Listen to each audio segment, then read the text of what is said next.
आज की हमारी कहानी बाहरी दुनिया से आए एक ऐसे विलन की है जो धरती पर कब्जा कर इंसानों को खत्म करना चाहता है, लेकिन यहाँ आकर हो जाता है उसे प्यार।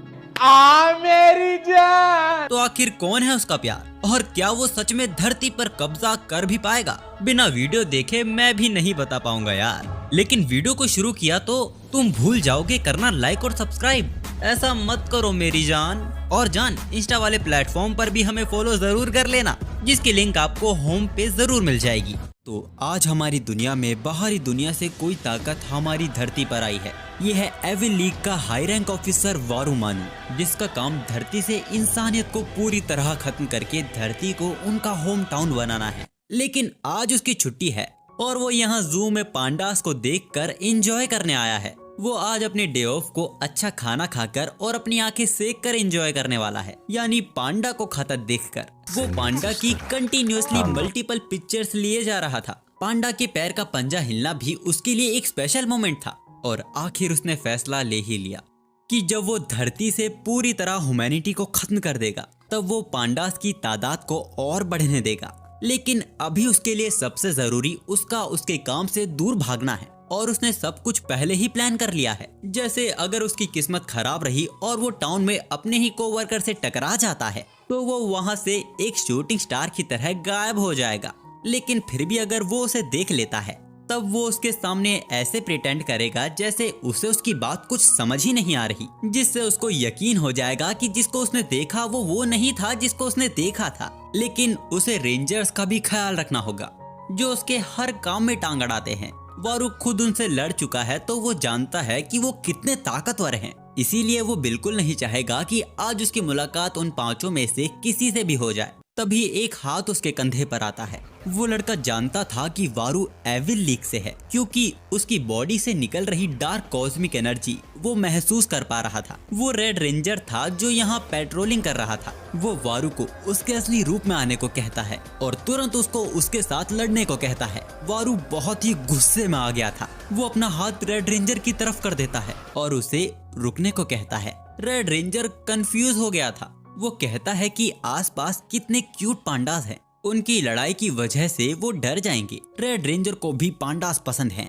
वैसे वारू रेड रेंजर के हाथों में एक्वेरियम का टिकट देख ये समझ गया था कि उसकी पोस्टिंग जू में नहीं एक्वेरियम में है, यानी या तो वो खो गया है या तो उसे एक्वेरियम का रास्ता नहीं पता। तो वारू उसे रास्ता बता देता है। वो बताता है कि उसे यूनोनो स्टेशन से उसके अगले 9th स्टेशन पर उतरना होगा, जहाँ उसे एक्वेरियम मिल जाएगा। लेकिन प्रॉब्लम ये भी है कि रेड रेंजर को यूनोनो स्टेशन का रास्ता भी नहीं पता। तो वारू खुद उसे स्टेशन तक लेकर जाता है और आगे का पूरा रास्ता उसे समझाता है। ये देख रेड रेंजर की खुशी का कोई ठिकाना ही नहीं था। वारू को भी खुशी होती है और अब उसे पांडास को देखने के लिए और इंतजार भी नहीं करना पड़ेगा। लेकिन अब रेड रेंजर को कोई ये तो बताओ उसे ट्रेन कौन सी पकड़नी है। खैर, इसके बाद वारू कन्वीनियंस स्टोर आ जाता है जहाँ की वर्कर उसका स्वागत करती है, लेकिन वो उसको इग्नोर कर उसका ध्यान खींचती है मैजिकल गर्ल्स एंजल एनिमे के एक्शन फिगर्स। अब ब्लैक कॉफी वहाँ से उठाने के बाद वो कन्वीनियंस स्टोर में कोई चीज ढूंढ रहा था। वो ध्यान देता है कि इंसान अपने अच्छे से अच्छे प्रोडक्ट्स के भी वैरायटी और फ्लेवर्स को मौसम की तरह चेंज करते रहते हैं, लेकिन जिसको वो खोज रहा है, जिसका वो दीवाना है। वारू ये देख हैरान रह जाता है कि उसकी favourite red sweet potato soft ice cream जो कल तक यहाँ थी वो आज यहाँ नहीं है। उसकी जगह यहाँ स्ट्रॉबेरी मोची बार रखी हुई है। ये देख उसे बहुत ही गुस्सा आ रहा था। वो मोची बार को लाल फल समझ रहा था। सेकंड पर सेकंड उसका गुस्सा बढ़ता ही जा रहा था। तभी उसी वर्कर की नजर उस पर जाती है। वो अभी भी red sweet potato soft ice cream को ही ढूंढ रहा था, जो ना मिलने पर वो निराश हो गया था। वो वर्कर समझ गई थी कि उसके कस्टमर को वो चीज नहीं मिल रही है जो वो ढूंढ रहा है, क्योंकि आज ही उसने दुकान का स्टॉक चेंज कर दिया है। वो प्रे करने लगती है कि वारू आज कुछ और ट्राई करे। वो रिकमेंड करती है स्ट्रॉबेरी मोची बार को।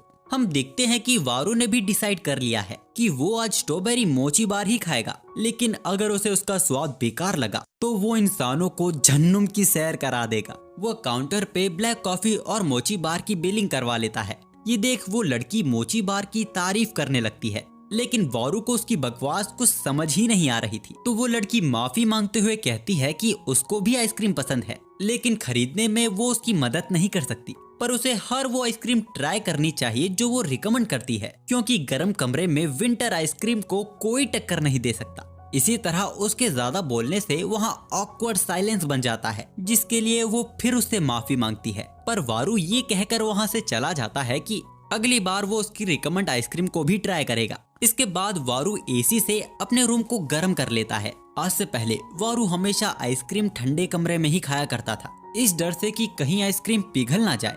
अब रूम के गर्म हो जाने के बाद वो उस आइसक्रीम को ट्राई करता है जो कि उसे पसंद आती है। इसीलिए वो डिसाइड करता है कि जब वो ह्यूमैनिटी को इस प्लेनेट से खत्म कर देगा तब वो आखिर में स्टोर को खत्म करेगा।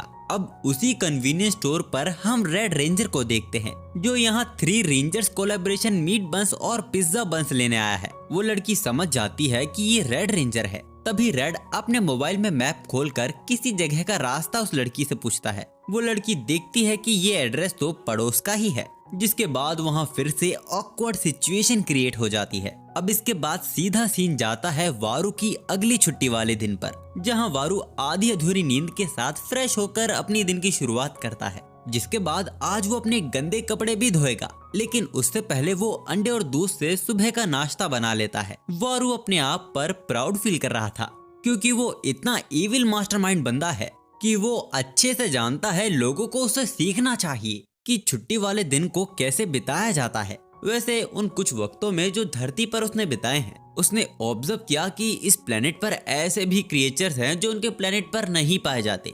जैसे कि एक बिल्ली कोवर्कर बताता है कि इस ब्रीड का नाम नॉर्वेगिनोर ईस्ट कैट है, जो उसके शरीर की तरह बहुत ही बड़ा नाम है। फिर आते हैं डॉग्स, जो वारू को उसके असली रूप में देख घबरा रहा था। वारू को लगता है कि उसे ठंड लग रही है, तो वो अपने कोवर्कर से कहकर ब्लैंकेट मंगवा लेता है। लेकिन वारू का मेन टारगेट था ये, क्योंकि अब तक ये जान नहीं पाए कि आखिर ये चीज क्या है। तो वो यही पता करने अपनी छुट्टी वाले दिन इन्वेस्टिगेशन के लिए जू आया हुआ था। बाय द वे ये दिन भी वर्क डे में जोड़ा जाएगा। वैसे वारू की वजह से जू में आए लोग घबराने लगते हैं। वारू ने यहाँ जू में ऐसे कई तरह के क्रीचर देखे जो उसके प्लेनेट पर नहीं पाए जाते, लेकिन वो ब्लैक एंड व्हाइट फूरबल को नहीं ढूंढ पा रहा था। तभी वो जू के मैप में नोटिस करता है कि इंसानों ने लॉयंस एंड टाइगर्स को, जो कि बड़े बड़े मांसाहारी जानवर हैं, उन्हें अलग अलग किया हुआ है। वारू को ये देख बहुत ही गुस्सा आ रहा था। आसपास के लोग उससे दूर भागने लगते हैं। वारू को इसीलिए गुस्सा आ रहा था क्योंकि उनके प्लेनेट पर टाइगर्स और लायन उनके रक्षक होते हैं और यहाँ इंसान उनके साथ कोई एक्सपेरिमेंट कर रहे हैं। खैर, आज वो यहाँ किसी और काम से आया है, लेकिन बहुत जल्द इंसानों को उनके कर्मों का फल मिलेगा। अब इसके कुछ देर बाद वारू वहाँ से पांडा सॉफ्ट टॉय लेकर बाहर निकलता है और उसने आज की अपनी रिपोर्ट में लिखा कि वो यहाँ फिर आना चाहेगा। तब से ही वारू को पांडा देखने की ये लत लग गई है और वो सॉफ्ट टॉय आज भी उसके साथ है। अब इसके बाद वारू तैयार होके मार्केट जा रहा था, पर रास्ते में रेड रेंजर उसे रोक देता है। वो उस दिन के लिए वारू को शुक्रिया अदा करता है, साथ ही वो उसके लिए पांडा कुकीज भी लेकर आया था। वारू उसे ले लेता है, पर रेड रेंजर का सवाल था क्या वो आज भी नहीं लड़ेंगे। वारू ये कहकर अंदर जाने लगता है कि आज वो कतई नहीं लड़ेगा, क्योंकि आज उसकी छुट्टी है। अब रात के वक्त हम देखते हैं कि वारू बहुत ही गुस्से में है। वो बताता है कि वो अपनी छुट्टी को सबसे ज्यादा मायने देता है, जिसकी शुरुआत एक अच्छी नींद और अच्छे खाने के साथ होनी चाहिए। लेकिन तब इन सब का कोई मतलब नहीं जब तुम अपने काम से दूर ना भागो। वो शॉपिंग के वक्त रेड रेंजर से लड़ने से बचा। मार्केट के अंदर उसे अपना कोवर्कर दिखा तो वो वहाँ से शूटिंग स्टार की तरह गायब हो गया। फिर किसी तरह अपनी छुट्टी को अपने कोवर्कर्स के सामने उसे डिफेंड किया। लेकिन इतनी मेहनत करने के बाद, हफ्ते भर ऑफिस में अपने आप को घिसने के बाद, अगर उसे उसकी फेवरेट करी खाने को ही ना मिले, तो जब वो वहाँ अपनी फेवरेट करी लेने गया था तब वहाँ उसका कोई और ही फ्लेवर पड़ा हुआ था जो वारू को बिल्कुल पसंद नहीं है। आज वो इतना गुस्से में आ गया था कि वो आज धरती से इंसानों का सफाया ही करने वाला था। पर तभी टीवी पर पांडा का शो शुरू हो जाता है, जिसकी वजह से आज धरती वारू के कहर से बच गई। अब वारू के अगले छुट्टी वाले दिन वो मॉल घूमने आता है। तभी पीछे से कोई उसके कपड़े पकड़ लेता है। वारू को लगा कि दुश्मनों का उस पर हमला हुआ है, पर वो देखता है कि ये तो दो कोई बच्चे हैं जो उसे अपना पापा समझ रहे हैं। उन बच्चों ने भी पहचान लिया था कि ये उनका फादर नहीं है, पर फिर भी वो वारू को उन्हें आइसक्रीम दिलवाने को कहते हैं। तो वारू उनसे पूछता है कि क्या तुम्हारे पेरेंट्स ने तुम्हें सिखाया नहीं, अनजान लोगों की दी चीजें कभी नहीं लेनी चाहिए। वो दोनों मना कर देते हैं, अब वारू को अर्थ वालों की परवरिश पर गुस्सा आ रहा था। वैसे वारू उन्हें आइसक्रीम दिलवाने को तैयार था, लेकिन उन्हें वो कोन वाली नहीं कप वाली आइसक्रीम दिलवाएगा, क्योंकि कोन में आइसक्रीम नीचे गिर जाती है। पर बच्चे उसको मना कर देते हैं क्योंकि कप वाली आइसक्रीम कूल नहीं होती। वैसे वो कह तो सही रहे थे, इसीलिए वारू भी उन्हें दिलवाने को तैयार हो जाता है। वैसे वहाँ की वर्कर को लग रहा था कि वारू इन बच्चों का फादर है। तभी वो दोनों बच्चे वारू को शुक्रिया अदा कहते बोलते हैं कि थैंक यू अनजान अंकल, जो हमारे फादर नहीं हैं। वो वर्कर शॉक हो जाती है। वारू उन्हें ये यहाँ कहने से मना करता है और उन्हें अपने साथ ले जाता है। उस वर्कर को भी तसल्ली हो गई थी कि ये लोग मजाक कर रहे थे। अब लॉस्ट चाइल्ड सेंटर की तरफ जाते वक्त एक बच्चे की आइसक्रीम नीचे गिर जाती है। वारू ने उसे तो संभाल लिया था, लेकिन आइसक्रीम गिरने की वजह से वो बहुत उदास हो गया था। तभी दूसरा बच्चा वारू को उसे दूसरी आइसक्रीम दिलवाने को कहता है, जिससे वो खुश हो जाएगा। वो बच्चा भी अब वारू से विनती करने लगता है। फिर वो दोनों एक साथ कहते हैं, प्लीज अनजान अंकल, जो हमारे पापा नहीं हैं। वहाँ सबका अटेंशन वारू की तरफ ही आ गया था। किसी तरह वो उन्हें लॉस्ट चाइल्ड सेंटर तक पहुँचा ही देता है। जाने से पहले वो बच्चे वारू को हक कर लेते हैं। वारू जानता है कि ये उनकी आखिरी मुलाकात है, इसके बाद वो लोग कभी नहीं मिलेंगे। वो उनके सिर को सहलाते हुए बोलता है कि अब तुम फिर से अपने फादर से दूर मत हो जाना। वारू जानता है कि जब तक ये दोनों बड़े होंगे तब तक वो इंसानियत को पूरी तरह धरती से खत्म कर चुका होगा, लेकिन वो उम्मीद करता है कि वो हमेशा इन बच्चों के छोटे गर्म हाथों को हमेशा याद रखे। अब इसके बाद वारू वहाँ से चला जाता है और हम देखते हैं कि इन बच्चों का प्रेजेंस पूरी तरह चेंज हो गया था। इन बच्चों का नाम मुकी और सोरा है, जो कि वारू पर नजर रख रहे थे। लेकिन जैसा उन्होंने वारू के बारे में सोचा था, वो पूरी तरह इसमें गलत साबित हो गए हैं। फिर भी जब तक उनकी मुलाकात फिर से वारू से नहीं होती, वो उसकी हर हरकत पर नजर बनाए रखेंगे। तभी हम देखते हैं कि लॉस्ट चाइल्ड सेंटर से रेड बाहर निकला है। वो बच्चे रेड की तारीफ करते हैं कि उसने लॉस्ट चाइल्ड सेंटर खुद ही ढूंढ लिया। अब जब वो तीनों भी मॉल से बाहर जा रहे थे, तो वो लड़की उन बच्चों को रेड के साथ देख लेती है, जिससे उसे एहसास होता है कि वारू सच में कोई स्ट्रेंजर था। वैसे रेड उनसे पूछता है कि क्या उन्हें कुछ खाना है, जिस पर वो मना कर देते हैं क्योंकि किसी की वजह से उनका पेट भरा हुआ है और वो जल्दी घर चलने को कहते हैं, क्योंकि ब्लू और पिंक को उनकी चिंता हो रही होगी। इधर हम वारू को देखते हैं, जो पांडा वाली बलियान लेने की सोच रहा है। अब इसके बाद हम देखते हैं कि हमारी धरती की तरफ एक और कोई नया एलियन आ रहा है। वो अपनी माँ को शान से बताना चाहता है कि उसे धरती पर एविल लीग के साथ काम करने का मौका मिल गया है, और ये उसके लिए ज्यादा खुशी की बात इसीलिए है क्योंकि वो जनरल वारू के साथ काम करने वाला है। एविल लीग में काम करने वाले एलियंस वारू की इतनी इज्जत करते हैं कि वो उसका नाम भी नहीं लेते, सब उसे जनरल कहकर ही बुलाते हैं। पर वो ये बात अपनी माँ को नहीं बता सकता क्योंकि उनका प्लेनेट धरती से बहुत दूर है। हम देखते हैं कि वारू इस टाइम बहुत ही सीरियस है। तभी रोनी उसे लंच के लिए कैफेटेरिया में बुलाता है, पर वारू उसे भगा देता है क्योंकि इस वक्त वो बहुत सीरियस काम कर रहा है। हम देखते हैं कि वारू फोन में बेबी पांडा की न्यूज देख रहा था, जिसको आज जू में पब्लिक के सामने दिखाया जाने वाला है। वो पछता रहा था कि आज उसने काम से छुट्टी नहीं ली, लेकिन इसका भी कोई फायदा नहीं होने वाला था क्योंकि बेबी पांडा को सिर्फ लॉटरी विनर्स ही देख सकते हैं। वारू को बहुत ही गुस्सा आ रहा था। उसे लगता है कि उन्हें उन सबको देखने देना चाहिए जो उसे देखना चाहते हैं, पर फिर उसका ध्यान उसकी क्यूटनेस पर जाता है और उसे एहसास होता है कि पांडा की हेल्थ और सेफ्टी सबसे ज्यादा जरूरी है। हम देखते हैं कि वो नया एलियन अब तक काम कर रहा है, जबकि सारे कोवर्कर्स अपने घर जा चुके हैं। तभी वारू उसके पास आता है, जो कि बहुत गुस्से में लग रहा था। जनरल को अचानक सामने देख वो भी हैरान हो गया था। वारू उसे बस यहाँ से दफा होने को कह रहा था क्योंकि उसे काम करते करते बहुत देर हो गई है। वो बताता है कि वो इन कुछ फाइल्स को खत्म करके यहाँ से जाने ही वाला था। वो उस फाइल को देखकर बोलता है कि इसको आज खत्म करना जरूरी नहीं है, और बाकी फाइल्स को देखकर भी वो यही कह देता है। वो उसे समझाता है कि उन्हें धरती को अपना प्लेनेट बनाने में 1 से ज्यादा दिन लगने वाले हैं, तो हमेशा लड़ाई के लिए तैयार रहने के लिए उन्हें अपने माइंड और बॉडी को भी रिलैक्स देना होगा।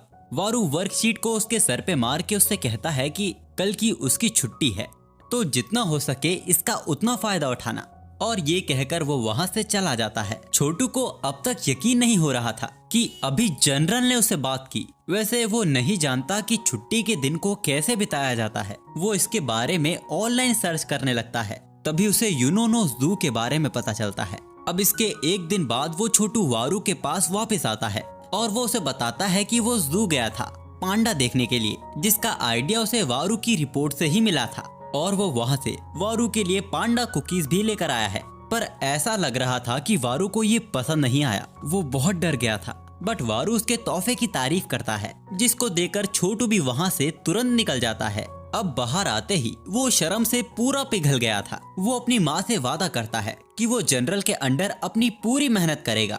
अब हम देखते हैं कि वारू घर आ गया है और वो उस तोहफे को ही देख रहा है। वो उस पैकेट को फाड़ता है जिसके अंदर से एक पांडा कुकी निकलती है।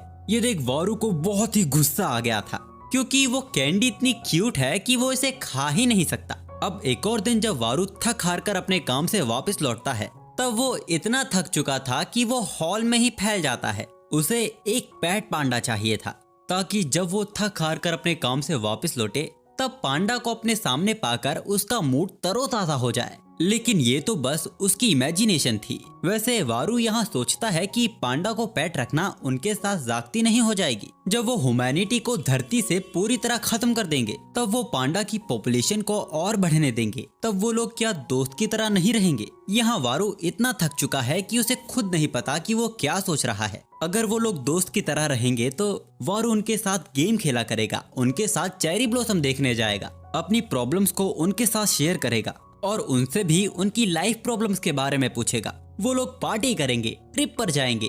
इंसानों के बिना ये दुनिया कितनी खूबसूरत हो जाएगी। और इसी खूबसूरत सपने के अंत के साथ सुबह हो जाती है और वारू की नींद खुल जाती है। इस दिन को भी वारू ने उनके ह्यूमैनिटी को खत्म करने के मिशन में बिताया। इसके अगले दिन वो काम से खुद छुट्टी ले लेता है और जू घूमने आता है। वो एक बड़ी उलझन में फंस गया है, जिसका जवाब ढूंढने वो जू आया है। उसे जानना है कि आखिर पांडा की पूंछ का रंग क्या है। उसे लगता है कि पांडा की पूंछ सफेद होती है, लेकिन उनके कान और कई छोटे अंग काले होते हैं। तो क्या पूंछ सच में सफेद होती है? वो इस पर पूरी तरह श्योर नहीं था, इसलिए उसने जू का साल भर का पास खरीद लिया है, ताकि वो खुद पांडा की पूंछ देखकर तसल्ली कर ले। वहाँ वारू के साथ एक लड़का भी खड़ा था, जिसकी आंख भी पांडा पर ही टिकी हुई थी। उन्हें वहीं खड़े खड़े 15 मिनट बीत जाते हैं। पांडा की छोटी छोटी मोमेंट्स पर भी वारू उसकी मल्टीपल फोटोज लिए जा रहा था। 30 मिनट से 1 घंटा बीत जाता है, लेकिन वो अब तक वहाँ टिके हुए थे। 2 घंटे बीत गए थे, पर पांडा ने अब तक अपनी पूंछ नहीं दिखाई थी। वारू भी अब थोड़ा बहुत इरिटेट हो रहा था। साथ ही उसे इस बात की भी चिंता थी कि उसके यहाँ ज्यादा देर खड़े होने की वजह से वो कहीं दूसरे लोगों के रास्ते में तो नहीं आ रहा है, और शायद ये उसका भ्रम हो सकता है। लेकिन उसे लग रहा है कि जू के स्टाफ उसे ही देख रहे हैं। ज्यादा फोटो क्लिक करने की वजह से वारू के फोन की बैटरी भी डेड हो रही थी। तभी पांडा अपनी हल्की सी गर्दन हिला देता है और वारू फिर उसकी मल्टीपल पिक्चर्स लेने लगता है, जिस वजह से उसका फोन भी डेड हो गया था। तभी पांडा अपने पैरों पर खड़ा हो जाता है, पर अब वारू उसकी पिक्चर्स नहीं क्लिक कर सकता। ऐसा लग रहा था कि जैसे सब उसका घूमने का ही वेट कर रहे हैं। लेकिन वो फिर से बैठ जाता है और सब लोग डिसअपॉइंट हो जाते हैं, जिसके बाद कई लोग निराश होकर वहाँ से चले गए थे। पांडा एक ही जगह पर कई बार अंगड़ाइयाँ लिए जा रहा था, लेकिन वो एक बार भी पीछे नहीं घूम रहा था। वारू समझता है कि हर किसी की जिंदगी में ऐसे भी दिन आते हैं जिस दिन उन्हें कुछ करने का मन नहीं करता, बस एक ही जगह पड़े रहना चाहते हैं। लेकिन वो मिस्टर पांडा से रिक्वेस्ट करता है कि वो कुछ देर के लिए ही सही थोड़ा तो घूम जाए। ऐसे ही कुछ वक्त और बीत जाता है और लगभग 3 घंटे बाद पांडा फिर अपनी जगह से हिलता है। वो दोनों ही इस पल के लिए तैयार थे। आखिर उन दोनों को पता चल ही जाता है कि पांडा की पूंछ सफेद होती है। हाँ, वो लड़का भी वारू की तरह पांडा की पूंछ ही देखने आया था और आखिर वो दोनों ही सफल हो गए। अब इसके बाद उन दोनों के रास्ते अलग अलग हो जाते हैं और वारू आज की अपनी रिपोर्ट में लिखेगा कि ये सच में बहुत मेहनत का काम था। अब इसके बाद वारू पिटिंग जू में रैबिट देखने आया था। वहाँ वो एक रैबिट को नोटिस करता है जिसका बॉडी पैटर्न पांडा जैसा था। वहाँ की वर्कर वारू को रैबिट्स के साथ खेलने के लिए अंदर इनवाइट करती है। वारू भी अंदर आ जाता है। वो वर्कर वारू को इस बात का खास ख्याल रखने को कहती है कि रैबिट्स को पकड़ते वक्त वो खड़ा ना रहे। हम देखते हैं कि वारू को रैबिट्स ने पूरी तरह घेर लिया था। वारू को इसमें भी इंसानों की कोई चाल लग रही थी। तभी वो वर्कर वारू को बताती है कि रैबिट उसको पसंद कर रहे हैं। वो उन्हें वारू के सामने से हटा देती है।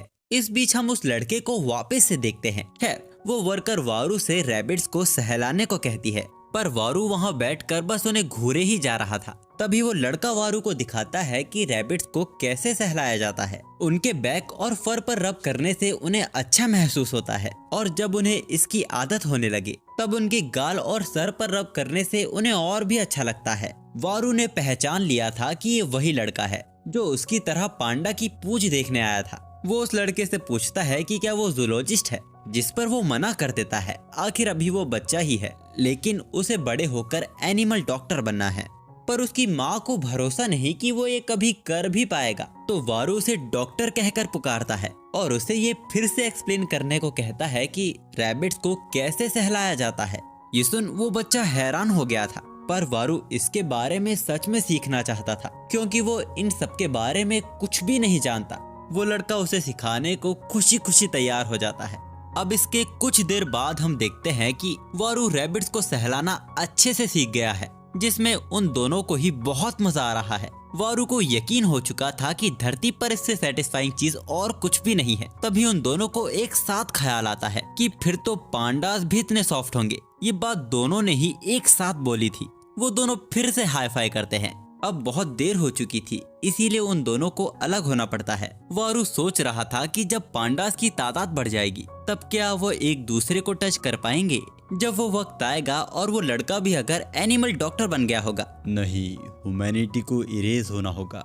अब हम उसी छोटू को देखते हैं जो छिपकर वारू को देख रहा था, जो कि किसी बात से बहुत सीरियस लग रहा था। छोटू को लगता है कि वारू इंसानियत को खत्म करने का कोई नया तरीका सोच रहा है, पर असल में वो सोच रहा था कि वो कौन सा बहाना बनाए कि वो यहाँ रैबिट्स को लेके आ सके। अब वर्क डे खत्म होने के बाद जब वारू बारिश में छाता लेकर अपने घर जा रहा था, तब उसे रास्ते में रैट दिखाई देता है जो बारिश के रुकने का इंतजार कर रहा था। वारू यहाँ से भी शूटिंग स्टार की तरह गायब होना चाहता था, लेकिन अब तक बहुत देर हो चुकी थी। रेड ने उसे देख लिया था और वो एविल लीग के जनरल वारू के साथ लड़ने के लिए पूरी तरह तैयार था, पर वारू आज भी उसे रोक देता है। रेड को समझ नहीं आ रहा था कि आखिर आज क्या वजह है, क्योंकि आज ना ही यहाँ कहीं पांडा हैं और ना ही यहाँ आम लोग हैं जिन्हें चोट लग सकती है। शायद वो भागने की कोशिश कर रहा है, लेकिन रेड भी उसे जाने नहीं देगा क्योंकि वारू को खत्म करना ही उसका मिशन है। पर आज वारू के पास एक सीरियस वजह है जो वो रेड के साथ आज नहीं लड़ सकता। उसके रियूजेबल बैग में 2 अंडों की ट्रे पड़ी हुई है।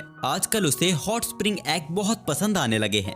इस बात को तो रेड भी मानता है कि हॉट स्प्रिंग एग बहुत डिलीशियस होते हैं, पर वारू को अभी तक वो अच्छे से बनाने नहीं आते हैं। रेड इसके लिए उसे गुड लक कहता है। वारू उसे यहाँ उसका कुछ देर वेट करने को कहता है क्योंकि वो बिल्कुल नहीं चाहेगा कि उसके अंडे यहाँ फूट जाएं। रेड को उसका इंतजार किए बहुत देर हो चुकी थी। रेड को लग रहा था कि अब वो वापस नहीं आएगा, लेकिन एक तरफ उसको यकीन भी था कि वो एविल लीग का बंदा है तो वो अपनी फोर्स के साथ वापस लौटेगा। रेड रेंजर जानता था कि विलन्स जीतने के लिए कुछ भी कर सकते हैं, पर रेड रेंजर होने के नाते उसे उनके साथ फेयर फाइट करनी होगी। तभी वारू वापस लौट आता है और वो रेड के लिए छाता लेकर आया था, पर ये कोई हथियार भी हो सकता है। रेड यूं ही भरोसा नहीं कर सकता। वारू छाते के साथ रेनकोट भी लेकर आया था और वो रेड से कहता है कि ये वापस लौटाने की जरूरत नहीं है। साथ ही वो रेड को एक थैली भी देता है जिसके अंदर स्नैक रखे हुए थे। किसी ने उसे बहुत सारे स्नैक दे दिए थे, इसीलिए बचे वो रेड को दे रहा है। अब वारू ये देकर वहाँ से जा रहा था, पर तभी वो बीच में ही रुक जाता है। वो रेड को यहाँ से स्टेशन का रास्ता बता रहा था। रेड हैरान था कि वारू को कैसे पता कि वो खो गया है। फिर भी वो एक बार फिर वारू से पूछता है क्या वो सच में उससे नहीं लड़ेगा। वारू मना करके वहाँ से चला जाता है। अब कल की बारिश की वजह से आज मौसम बहुत ठंडा हो गया था। ठंड इतनी थी कि वारू को बेड से बाहर निकलने का मन ही नहीं कर रहा था, लेकिन अगर वो बाहर निकलेगा नहीं तो उसका छुट्टी का दिन ऐसे ही बर्बाद हो जाएगा। किसी तरह हिम्मत करके वो हीटर ऑन कर लेता है और उठकर बेबी पांडा का शो देखने लगता है।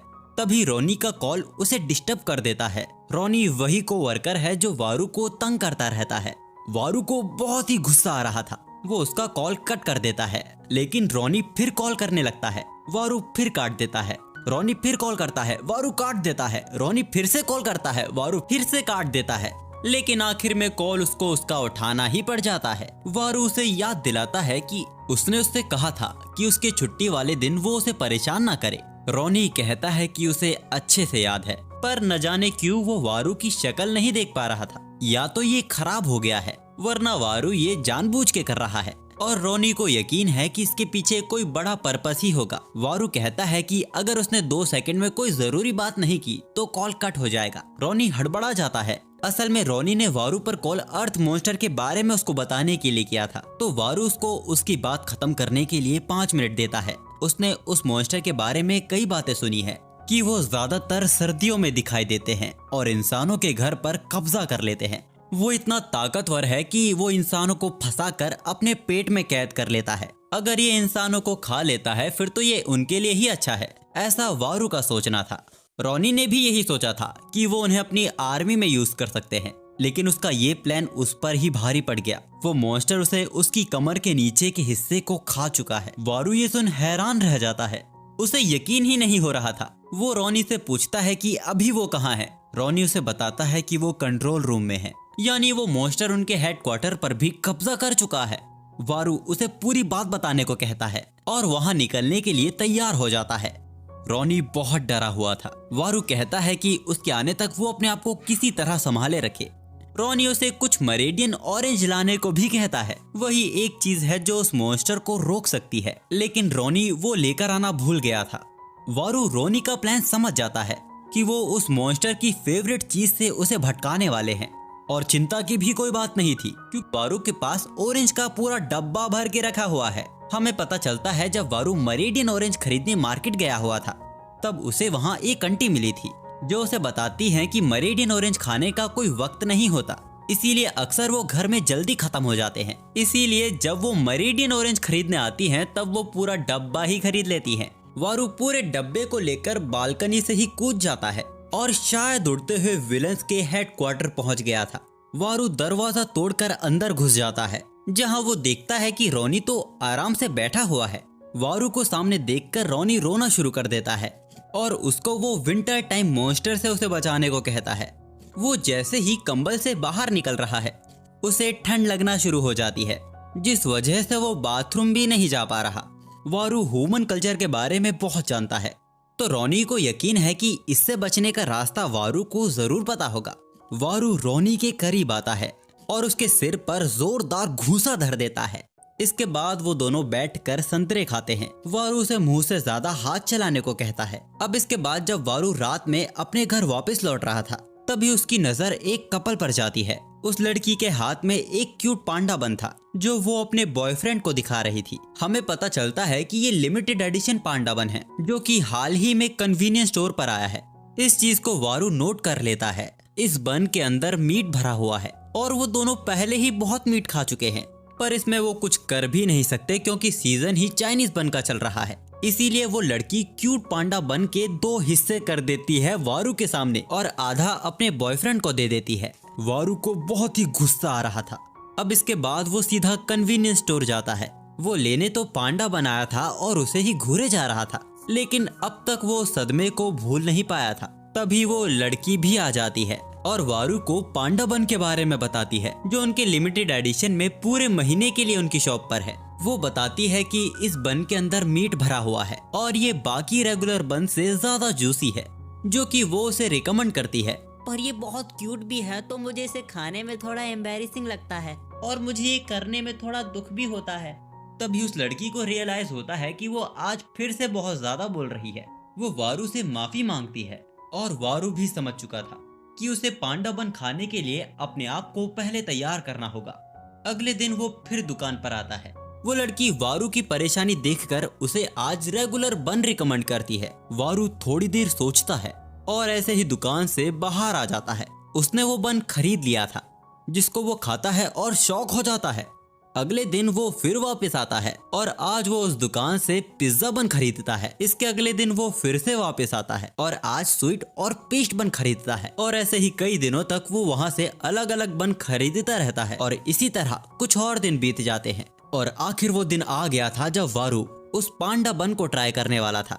लेकिन जब वो कन्वीनियंस स्टोर में घुसता है तो उसे देखने को मिलता है कि पांडा बन तो यहाँ है ही नहीं और बिना कुछ खरीदे वो वहाँ से बाहर आ जाता है। वारू निराश था क्योंकि जब उसने अपने आप को उसे खाने के लिए तैयार किया तब वो उस दुकान में बिकना ही बंद हो गए।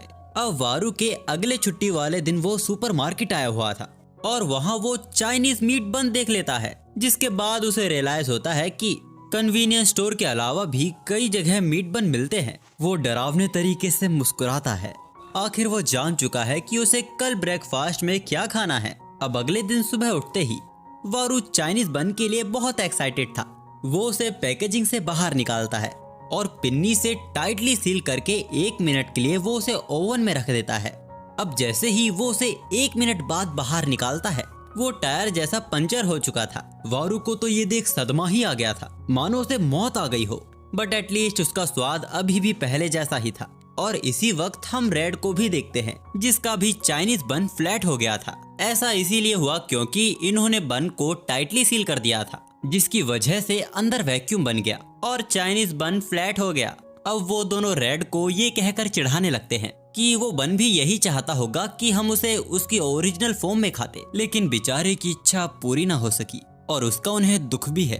रेड को तो मानो डिप्रेशन ही आ गया था। वो तो मीट बन के लिए रोना ही शुरू कर देता है। तभी ब्लू वहां आ जाता है और उन दोनों को रेड को यूं परेशान करने से मना करता है और कहता है कि अगर तुम दोनों को बन ही चाहिए तो मैं बना देता हूँ। लेकिन वो उसे मना कर देते हैं क्योंकि ब्लू का बनाया बन एकदम पत्थर जैसा सख्त हो जाता है। वो कहते हैं कि तुम दोनों ही इस काम में बकवास हो, और वैसे भी उनके पास ये डिवाइस है जो कि बन को माइक्रोवेव में भी फ्लफी रखता है। हम देखते हैं कि इस बार वारू ने भी इसका यूज किया था, जिससे उसका बन इस बार फ्लफी ही रहा है। अब अगले दिन हम देखते हैं कि पूरे शहर में बर्फ गिरी है और वारू बाहर घूम रहा है। तभी रास्ते में वो 2 बच्चों को खेलता देखता है जिन्होंने बर्फ का रैबिट बनाया था। वारू उसके करीब जाता है और उसे गौर से देखने लगता है। वारू पास में पड़ी बर्फ को इकट्ठा कर सेम वैसा ही रैबिट बनाने की कोशिश करता है और पंख और बीच से वो उसके कान और मुंह भी बना देता है। वो हूबहू उस रैबिट का बड़ा भाई जैसा लग रहा था। अब वारू वहाँ से जाने लगता है। फिर कुछ देर में वो वापस लौट आता है। वारू उस रैबिट को अपने घर ले आता है और घर के फ्रिज में रख देता है। कुछ घंटों में ही उसकी हालत खराब हो जाती है और उसके कुछ देर बाद वो पूरी तरह ही पिघल जाता है। अब ऑफिस में भी वारू उस रैबिट के बारे में ही सोच रहा था कि आखिर ऐसा हुआ क्यों, जिस वजह से उसके साथ काम करने वाले भी चिंता में थे। हम देखते हैं कि शहर में क्रिसमस फेस्टिवल की तैयारियां शुरू हो गई हैं। वारू भी शायद अपने घर ही जा रहा था। ये पड़ती बर्फ वारू को उसके रैबिट की याद दिला रही थी। अब इसके अगले दिन पूरा शहर बर्फ से ढक चुका था। वारू की आज भी छुट्टी थी, इसीलिए वो जू जा रहा है पांडा देखने, अब ताकि आज का उसका थोड़ा वक्त कट सके। तभी उसके रास्ते में हम एक बोने आदमी को देखते हैं जो अपने छोटे छोटे कदमों से बड़ी बड़ी सीढ़ियां चढ़ रहा था। वारू उसे पार करके आगे चला जाता है, लेकिन उसे सीढ़ियां चढ़ने में इतनी मेहनत करनी पड़ रही थी कि उसकी सांसें फूली जा रही थी, जो देख वारू को उस पर तरस आ जाता है। वारू उससे उसका सामान मांगता है जो वो उसके लिए ऊपर तक पहुंचा देगा। दादाजी उसके अच्छेपन की तारीफ करते हैं और अपनी पोटली उसे पकड़ा देते हैं। अब वारू उनकी पोटली लेकर वो दोनों ऊपर जा रहे थे, पर दादाजी की भी उम्र हो गई है। सीढ़ियां चढ़ने में भी उनकी सांसें फूल रही थी, साथ ही उनका कद और उनकी टांगे भी छोटी हैं। इसीलिए वारू उन्हें उसकी पीठ पर बैठने को कहता है। अब वारू उन्हें पद्दी बैठाकर उनकी मंजिल तक लेके जा रहा था। दादाजी वारू की फिर से तारीफ करते हैं, लेकिन इस बार वो उसे बेटा कहकर पुकार रहे थे। वारू को ये सुन हैरानी होती है। वो पूछते हैं कि क्या वो फिर से उसकी मदद करेगा। वारू आसानी से मान जाता है। दादाजी उसका सिर सहलाकर उसका शुक्रिया अदा करते हैं। वारू को ये कुछ अलग सा लग रहा था। अब इसके बाद वारू उन्हें उनकी मंजिल तक छोड़ देता है। अब दादाजी के जाने के बाद वारू थोड़ा सोच में पड़ गया था। क्या दादाजी ने गलती से उसे अपना पोता समझ लिया था? इंसानों को आज भी समझना उसके लिए थोड़ा मुश्किल है। खैर, इस बात को भूलकर वारू पांडा काउंट्स करके गहरी नींद में सो जाता है। उसके सपने में उसकी मुलाकात फिर से उन दादाजी से हो जाती है जिन्होंने सेंटा के कपड़े पहने हुए थे। वो कहते हैं कि तुम्हें फिर से देखकर बहुत खुशी हुई बच्चे, अच्छा हुआ तुम मेरी मदद करने के लिए मान गए थे। वो वारू को अपनी तरफ से पहनने को कुछ कपड़े देते हैं जो कि वो भी सेंटा के ही कपड़े थे। वो उसे अपने साथ ले जाते हैं। हम देखते हैं कि उनके पास सेंटा की गाड़ी थी जो कि तोहफों से भरा हुआ था। छोटे छोटे सेंटा उन तोहफों को गाड़ी में भरने में मदद कर रहे थे। वारू भी उनकी मदद करता है और उनके साथ क्रिसमस ट्री भी सजाता है। वो दादाजी के कहने पर स्नोमैन भी बनाता है। वो पूछता है, क्या दादाजी आप हमेशा इतनी मेहनत करते हो? क्या अब आपको रिटायर नहीं हो जाना चाहिए? दादाजी कहते हैं कि वो ये उन बच्चों के लिए तब तक जारी रखना चाहते हैं जब तक वो उनके होने पर भरोसा रखते हैं। अगर वो मुझे फेरी टेल की कोई कहानी की तरह समझते हैं तो एक बार बड़े होने के बाद वो मुझे जरूर भूल जाएंगे, पर मैं उनके दिलों में हमेशा जिंदा हूँ जब तक उनको मेरे होने पर भरोसा है। वो बस उन पर भरोसा रखने वाले बच्चों की उनकी छोटी छोटी विशेष को पूरी करना चाहते हैं। पर कभी कभी उन्हें कुछ ऐसे भी जवान लोग मिल जाते हैं जो तारे की तरह डिसेंट होते हैं। वो यहाँ वारू की बात कर रहे थे। वो फिर से वारू को आज के लिए शुक्रिया अदा करते हैं और मैरी क्रिसमस उसे विश करते हैं। इसके बाद सेंटा वहाँ से चले जाते हैं और वारू की भी नींद खुल जाती है। वारू को लगता है कि जो अब तक उसने देखा था वो सिर्फ एक सपना था, लेकिन फिर भी उसके मसल्स दर्द क्यों कर रहे हैं। खैर, वारू हीटर ऑन करके अपनी दिन की ब्लैक कॉफी के साथ फिर से पांडा का शो देखने लगता है। वैसे आज 25 दिसंबर है, यानी आज क्रिसमस है, पर वारू नहीं जानता, लेकिन हम देख सकते हैं कि उसके बिस्तर में क्रिसमस गिफ्ट रखा हुआ है। अब रात के समय एक सुनसान रास्ते में एक लड़की को हम देखते हैं जो शरीर से बड़ा थका हुआ लग रहा था। सफेद बिल्ली भी उसका रास्ता काट गई थी। क्या उसके साथ कुछ बुरा होने वाला है? वो किसी तरह कन्वीनियंस स्टोर पहुंच जाता है। उसने अपने नए काम को इस स्प्रिंग के मौसम में ही ज्वाइन किया है। अगर देखा जाए तो शुरू में उसके दिन अच्छे जा रहे थे। वो काम के बाद अपनी कंपनी के कोवर्कर्स के साथ ड्रिंक करने जाता था और दबा के पीता था। यहाँ तक कि उसके बाद वो जिम भी जाया करता था। अपनी छुट्टी वाले दिन वो जगह जगह घूमने जाया करते थे। जिंदगी बड़ी मजेदार चल रही थी, लेकिन अब उसके शरीर में जान ही नहीं बची है। अगर वो घर नहीं जाएगा और कपड़े नहीं धोएगा तो कल के लिए उसके पास पहनने को कच्छे भी नहीं है। घर पहुँचते ही खाना भी बेचारे को खुद ही बनाना पड़ेगा। पर वो जानता है कि आज तो वो ये नहीं कर पाएगा, पर हमेशा वो ऐसे जी भी नहीं सकता क्योंकि ऐसी लाइफस्टाइल बहुत महंगी पड़ रही है। लेकिन अगर किसी तरह वो इसे रोक भी देता है तो पूरे दिन वो अपने काम में ध्यान नहीं लगा पाता। रो रो के फिर से वो सुपर एनर्जी जेली फिर से अपने बकेट में डाल लेता है, जिसे पीने के बाद उसे खाना खाने की जरूरत नहीं पड़ेगी। अब आगे बढ़ते हुए उसकी नजर वारू पर जाती है जो बहुत गुस्से में था और अपने दांत चबा रहा था। उसे देख उस लड़के की भी फट रही थी। जैसा उसके सुनने में आया था कि डाउनटाउन के लोग बहुत खतरनाक होते हैं, आज उसे उस बात पर भरोसा हो गया। वो वहाँ से भागने ही वाला था, तभी कन्वीनियंस स्टोर की वही लड़की वहाँ आ जाती है, जिसको देख वारू का गुस्सा शांत हो गया था और वो लड़का हैरान हो गया था। उसके मन में सवाल था, क्या इन दोनों के बीच कुछ चल रहा है? वारू चाइनीज बन ढूंढ रहा था जो कि उसे यहाँ मिल नहीं रहे हैं। असल में उन चाइनीज बन का प्रमोशन पीरियड खत्म हो गया था, इसीलिए उनको वो स्टोर से हटाने पड़ गए थे। वो उनके पास सिर्फ अप्रैल की शुरुआत तक ही थे। वो लड़का देखता है कि वारू सच में बहुत ज्यादा दुखी है। वो लड़की उससे माफी मांगती है क्योंकि ये वारू की दिन भर की थकान के बाद का रिवॉर्ड था। उस लड़के को रियलाइज होता है कि वो इस दुनिया में अकेला नहीं है जिसको काम के बाद घर से पहले कन्वीनियंस स्टोर आना पड़ता है। वारू कहता है कि वो उसकी जरूरत थी, वो उस रिवॉर्ड के लिए ही दिन भर मेहनत कर पाता था। वो लड़की खुश होकर बोलती है कि भले ही उनके पास आज बन नहीं है, लेकिन उनकी दुकान में आज कुछ नए फ्रोजन आइटम आए हैं। वारू इसके लिए थोड़ा एक्साइटेड हो गया था। वो उस लड़की को उसके बारे में और बताने को कहता है तो वो लड़की उसे उसके साथ चलने को कहती है। ये देख वो लड़का भी अब रिवॉर्ड के बारे में सोचने लगता है। वो हमेशा चीजों को गलत तरीके से ही देखता था, कभी उसने अपनी लाइफ को इस तरीके से सोचा ही नहीं। शायद ऐसी बहुत सी चीजें हैं जो वो नहीं कर सकता, लेकिन वो अपने दिए हार्डवर्क को सेलिब्रेट तो कर सकता है। वो अपने आप को रिवॉर्ड देने के लिए पुडिंग खरीद लेता है। वो लड़की उसे कॉन्ग्रेचुलेट करती है उसके हार्डवर्क के लिए। अचानक ये सुन वो लड़का शर्मा जाता है। अब उस लड़की को थैंक यू कर वो वहाँ से बाहर आ जाता है। उसे इस बात की खुशी थी कि उसने पुडिंग खरीदी है और अब वो घर जाने में एनर्जेटिक फील कर रहा है। इसके अगले दिन वो कन्वीनियंस स्टोर वापस आता है, फिर से बकेट उठाता है और आज वो साकुरा पुडिंग लेने की सोच रहा था। तभी वो लड़की वहां आ जाती है। उसको देख वो हैरान हो गया था। वो बताती है कि उनकी दुकान में चेरी ब्लॉसम थीम प्रमोशन चल रहा है। उनके पास साकुरा मोची, उनके पास sakura roll cake, sakura ice cream और ऐसे ही बहुत सारे आइटम हैं। और साथ में सबसे अच्छी साकुरा फ्लेवर्ड मिल्क टी भी है। वो पूछता है कि क्या ये पुडिंग ठीक रहेगी। वो कहती है कि ये तो उसकी फेवरेट है, तो वो भी उसे अपने बकेट में रख लेता है। वो लड़की उसके डिसीजन को अप्रिशिएट करती है। यहाँ दूसरी तरफ हम वारू को देखते हैं जो कि अपने घर की तरफ जा रहा था। हम उसके हाथ में वही साकुरा फ्लेवर्ड मिल्क टी देखते हैं जिसके बारे में कन्वीनियंस स्टोर की वो लड़की बात कर रही थी। इसका स्वाद उसे चेरी ब्लॉसम जैसा लग रहा था। पेड़ से जो चेरी ब्लॉसम की पत्तियां गिर रही थी उनमें से एक को वारू अपने हाथों में पकड़ लेता है और अपने मुंह में दबाकर घर की ओर जाने लगता है। अब इसके अगले दिन हम देखते हैं कि वो लड़का पहले से ही कन्वीनियंस स्टोर में मौजूद है। और आज सोच रहा है कि आज उसे अपने आप को क्या ट्रीट देनी चाहिए। तभी शॉपिंग के लिए वारू भी वहां आ जाता है। वो लड़की आज वारू के आने का ही इंतजार कर रही थी। वो लड़का सोचता है शायद आज इन दोनों के बीच कोई जरूरी बात होने वाली है। वो लड़की वारू से कहती है कि वो उसे कुछ बताना चाहती है। वो लड़का थोड़ा चिंता में आ गया था। तभी वो लड़की एक्साइटेड होकर बताती है कि उनकी दुकान में नई आइसक्रीम्स आई हैं। वारू इसके बारे में और जानना चाहता था।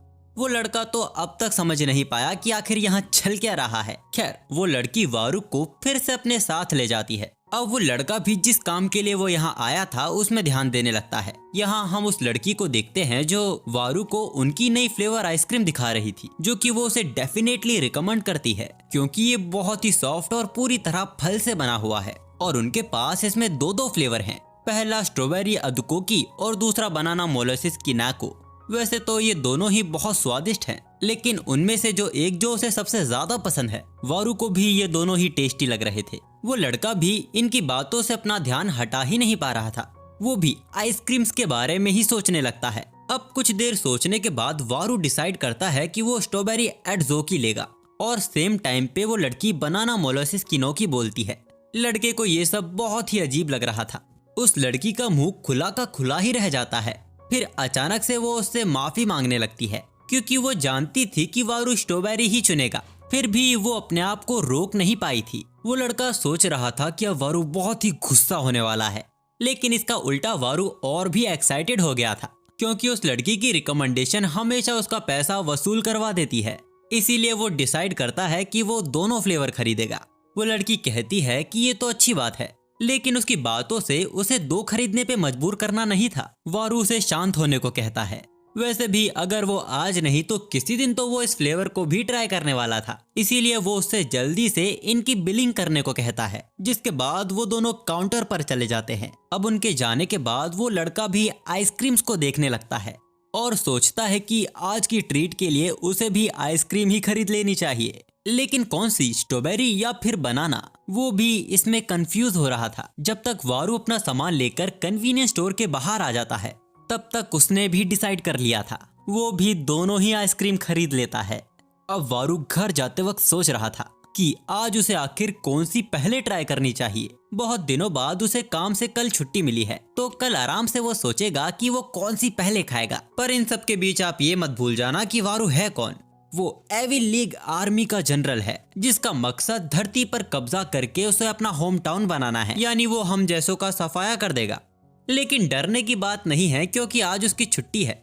इसीलिए वो आज लेटे आर्ट की तलाश में कैफे आया हुआ है। कैफे अंदर से खाली खाली सा था और कोई पुराना गाना बज रहा था, वो भी कोई पुराने ही डिवाइस में। क्या इसे ही लेटे आर्ट कहा जाता है, मैं नहीं जानता। वारू अपना कोट उतार के कैफे में बैठ जाता है। तभी उसकी नजर पुरानी एक कॉफी मशीन पर जाती है, जिसको देख वो समझ नहीं पा रहा था कि आखिर ये चीज क्या है। उसको भी वो एक एक्सपेरिमेंट डिवाइस समझ रहा था। कैफे का मालिक वारू से पूछता है कि वो उसके लिए क्या कर सकता है। वारू कहता है कि उसे वही चीज चाहिए जो वो बना रहा है। वो उस मशीन में कॉफी पाउडर डाल के नीचे आग लगा देता है। वारू ये सब बड़े ध्यान से देख रहा था। मशीन के अंदर का पानी हीट से उबलने लगता है, जिससे कॉफी भी बनकर ऊपर की तरफ आ रही थी। ये चीज वारू को एकदम हैरान कर देती है। कैफे का मालिक उसे बताता है कि ये सिप-ऑन कैफी मेकर है। वो बताता है कि हमारे यहाँ की रेगुलर कॉफी अच्छी होती है, लेकिन उनका कैफे इस तरह भी कॉफी बनाता है। इसके बाद वो उस कॉफी को वारू के बगल में बैठे उस आदमी के कप में सर्व कर देता है। और आज वारू को एहसास हुआ कि कॉफी और तरीकों से भी बनाई जा सकती है। अब इसके बाद वो आदमी वारू के लिए कॉफी मशीन से कॉफी बनाने लगता है, जिसकी आवाज कान को चुबा देने वाली थी। वारू को भी बहुत गुस्सा आ रहा था कि वो कॉफी बनाने में इतनी नॉइज क्यों कर रहा है। अब इसके बाद वो आदमी वारू की कॉफी लेकर वारू के पास आ जाता है और उसकी कॉफी सर्व करके उसको इसे एंजॉय करने को कहता है। वारू उस कॉफी की फोटो ले लेता है क्योंकि ये कॉफी पांडा कॉफी थी। जैसी उसने शहर में अफवाहें सुनी थी, वाकई में ये कॉफी बहुत ही क्यूट थी। जैसा कि वारू हर बार करता है, वो इसकी मल्टीपल पिक्चर्स लेने लगता है, वो भी अलग अलग एंगल से। पर अब वारू सोचने लगता है कि इसे खा के पीऊं या पी के खाऊं। तभी उसके बगल वाला कॉफी पी भी जाता है, जो देख हिम्मत करके वारू एक घूंट गटकता है, जिससे पांडा थोड़ा खराब हो गया था। ये बात वारू को दिल पर लग जाती है। वारू कांपते हुए कप को वापस नीचे रख देता है और अपनी इस हरकत पे उसे पछतावा हो रहा था। यहाँ तक कि उसने बगल में बैठे उस आदमी को भी डरा दिया था। तभी उस कॉफी में भीगे उस पांडा के अंदर से आवाज आती है। वो कहता है कि कोई बात नहीं, मेरी किस्मत में यही लिखा हुआ था। अब धीरे धीरे वो पांडा खुलकर पूरी तरह गायब हो जाता है। वारू की इस हरकत ने बगल में बैठे उस आदमी को भी एम्बैरेस कर दिया था। वारू रोते हुए अपने कप को वापस उठाता है और सिर्फ पांडा के लिए उस कॉफी को एक घूंट में ही पूरी पी जाता है। उसने बेचारे उस आदमी को भी डरा दिया था। खैर, वारू का ये पांडा के लिए सैक्रिफाइस देखकर उस आदमी की आंखों में भी आंसू आ गए थे। इसीलिए वो वारू के लिए एक और पांडा कॉफी ऑर्डर कर देता है। वैसे कॉफी में जो पांडा बनाया गया था उसी को ही लैटे आर्ट कहा जाता है। अब इसके बाद हम देखते हैं कि वारू बहुत सारा सामान लेकर कहीं जा रहा था। वो पांडा कॉफी की वजह से इतना परेशान हो गया था कि आज उसने इतना सारा सामान खरीद लिया, जो कि इतने भारी हैं कि वारू को डर है कि कहीं उसके शोल्डर ही ना टूट जाए। बाय द वे, वारू किलो भर दूध लेके जा रहा है ताकि वो घर में खुद स्टोव पुडिंग और एलमंड जेली बना सके। स्टोव वाकई में अपने आप में ही बड़ा स्वादिष्ट खाना होता है, लेकिन राइस ग्रेटिन पास्ता और आलमंड राइस, इनकी तो बात ही अलग है। वैसे इन्हें उठाने में वारू को इतनी मेहनत करनी पड़ रही है कि वो पसीने से लथपथ हो गया है। वारू को अगले हफ्ते लगातार बहुत सारा काम करना पड़ेगा, इसीलिए उसे पक्का यकीन है कि उसे आराम करने का मौका नहीं मिलेगा। तो अच्छा यही रहेगा कि वो एडवांस में ही अच्छा खाना बना के रख ले, और जैसे ही उसका ये काम पूरा हो जाएगा वो ऊपर से उन्हें और अच्छा बनाने के लिए पांडा डेकोरेशन कर देगा। और ये आइडिया उसे पांडा कॉफी से ही मिला है, पर ये सब वारू ने कभी ट्राई नहीं किया है और इसीलिए वो जानता है कि वो इन सब कामों में फेल भी हो सकता है। इसीलिए आज उसने बहुत सारा दूध खरीद लिया है और इनको परोसने के लिए वो पांडा प्रिंटेड डिस्क का यूज करेगा, जो कि उसने किस्मत से जीत लिया है। किसी तरह वो अपने अपार्टमेंट तक तो पहुंच गया था, लेकिन अब जो उसके सामने बड़ी परेशानी खड़ी है, उसे ये भारी सामान इन सीढ़ियों से ले जाना होगा। देखने से ऐसा लग रहा था कि चलती हवाएं भी वारू को ऊपर जाने से रोक रही हैं। आज तो ये सीढ़ियां भी वारू को हमेशा से लंबी दिखाई दे रही हैं। अब वो कर भी क्या सकता था, वो बस इंसानों को गाली दिए जा रहा था। तुम अर्थ वालों, क्या तुम यहाँ एलिवेटर नहीं लगा सकते थे? वारू की चढ़ते हर एक कदम पर उसके कंधों पे रखा बैग और भारी होता जा रहा था। उसके हाथों से भी पकड़ छूटती जा रही थी। वारू किसी तरह अपने आप को मोटिवेट कर रहा था कि जैसे ही वो सीढ़ियों के ऊपर पहुंच जाएगा, सबसे पहले वो स्टोव बनाएगा और अपने नए बर्तन में उन्हें सर्व करेगा। और आखिर इतनी कठिन चढ़ाई के बाद उसे अपनी मंजिल दिखाई दे रही थी और आखिर किसी तरह वो सीढ़ियों के ऊपर पहुंच जाता है। वारू ऐसे खुश हो रहा था जैसे उसने धरती पर कब्जा ही कर लिया हो, और उसकी इन्हीं हरकतों को वो आदमी घूरे जा रहा था। अब इसके बाद हम देखते हैं कि लाल चांद की रात में वारू अपने डेविल फॉर्म में रेड रेंजर से बचकर भाग रहा था। वारू उस पर अपनी पूंछ से हमला करता है, जिससे रेड रेंजर भी डगमगा गया था।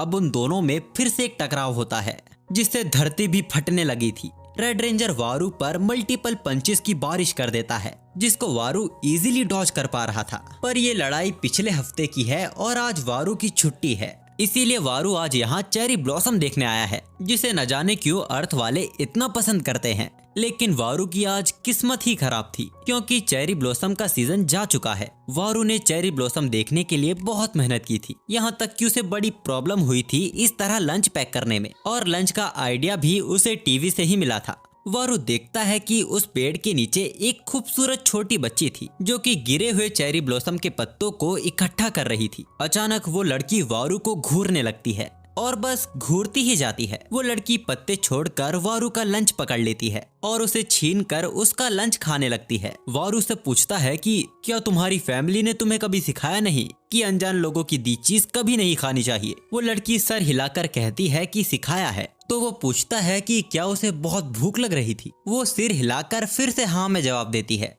अब वारू को फिर से इंसानों पर गुस्सा आ रहा था। अब उसका ह्यूमैनिटी को खत्म करने का इरादा और भी पक्का हो गया है। तभी वो लड़की वारू से पूछती है कि क्या वो उसका एक और राइस बॉल खा सकती है। वारू कहता है कि तुम जितना चाहो उतना खा सकती हो। वैसे वो लड़की वारू से पूछती है कि क्या वो यहाँ फ्लावर्स देखने आया था। वारू कहता है कि वो देखने तो आया था, लेकिन अब उसके लिए बहुत देर हो चुकी है। वारू उस लड़की को टी बोतल के कप में चाय देता है ताकि वो चावलों को अच्छे से चबा सके। तभी वो लड़की अपने हाथ की मुट्ठी खोलकर चेरी ब्लॉसम गिराने लगती है। इनको देखकर वारू को अपने होम प्लेनेट के फ्लोरा प्लांट्स की याद आ गई थी, जिसके पत्ते तब तक पेड़ से चिपके रहते हैं जब तक वो पूरा पेड़ मुरझा नहीं जाता, लेकिन चेरी ब्लॉसम अपने पत्तों को बिखेर देता है। शायद यही देखने में इंसानों को मजा आता है। वारू को भी ये देखने में अलग सा सुकून मिल रहा था। अचानक वो देखता है कि उसके बगल में बैठी वो लड़की अचानक गायब हो गई है और उसकी जगह पर बहुत सारे चेरी ब्लॉसम गिरे हुए हैं।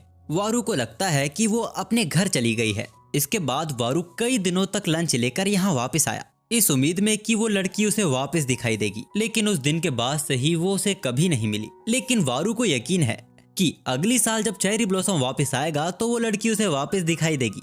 तो दोस्तों आज के लिए सिर्फ इतना ही। अब जब इसके आगे के और एपिसोड्स आ जाएंगे तो मैं उनको भी जरूर से अपलोड करूंगा, लेकिन इससे ज्यादा जरूरी ये बात है कि आपको ये एनीमे पसंद आता भी है या नहीं। तो आपका क्या विचार है, क्या ये आपको एनीमे थोड़ा सा भी इंटरेस्टिंग लगा या नहीं? क्या आप इसके आगे के एपिसोड्स देखना चाहते हैं? तो जल्दी से इस एनीमे के आगे के एपिसोड्स के लिए कमेंट में वोट कीजिए।